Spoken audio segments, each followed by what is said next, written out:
کوزدیر ادینزی جامع مسجد قبله تازهګرام کې قائم مدرسه حدیقة القرآن کې د دستاربندۍ په سلسله کې د یوې دستورې تابع شوې وه چې پکې د دستورې مشر میلمه مدرسه مفتاح العلوم خوشحالګل شیرګل محتمم مولانا صفی الله کلی او خوشا نور کلو کشرانو مشرانو مدرسو ماشومانو علماء کرامو په ګڼ شمېر کې شرکت کړی و.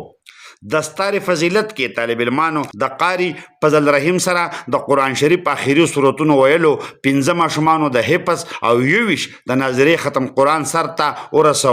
دستورې ته د وینا په وخت د مدرسې حدیقة القرآن محتمم ریټایرډ پرنسپل علي اکبر نگران راهیشا دستورې ته پراتک د مشر میلمه په شمول نورو میلمنو شکریا ادا کولو سره د مدرسې په قیام او دینه فارغ طالب علمانو په کردار رڼا واچوله او ویل چې په دې مدرسه کې څلور استادانو تنخواه او نور اخراجات د محلې د خلکو په چنده چلیږي.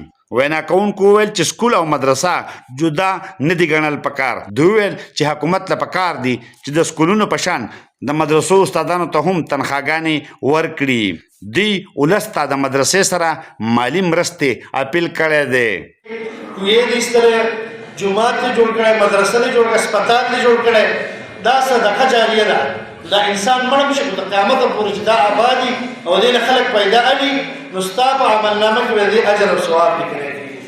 او یو نیک الواد سړي پرې خلک نو چې داسې محفلونه او داسې مواقع تاسو ورکوئ نو بچیو به خامخا قرآن وایي، هغه به خامخا د قرآن ترجمه کوي، هغه به حفظ کوي. نو بیا دا سړی مړ وي خو د ده دا بچی دا قرآن تلاوت کوي، د ده دا بچی ترجمه کوي، د ده دا بچی د نیکۍ کارونه کوي. نو د مرګ نه وروسته به همداره ده تر قیامته پورې چې دا سلسله جاري نو دا به ده په عملنامه کې د هغې اجر او ثواب لیکلی کېږي. یو علم نو هغه موقع خو زموږ نه تللی چې موږ علم وکړو، کتابونه ولیکو، بیا دې خلک د هغې نه پیدا کړي او بیا سړی مړه وي خو د هغه په عملنامه کې چې دی د هغې اجر او ثواب لیکلی کېږي. خو دا قوم یو داسې کېدی شي چې ته مدرسه کې تعاون کې مدرسه جوړې، داسې ماحول ماشومانو ته ورکې، ځوانانو ته ورکې او په هغې کې خلک علم حاصلوي.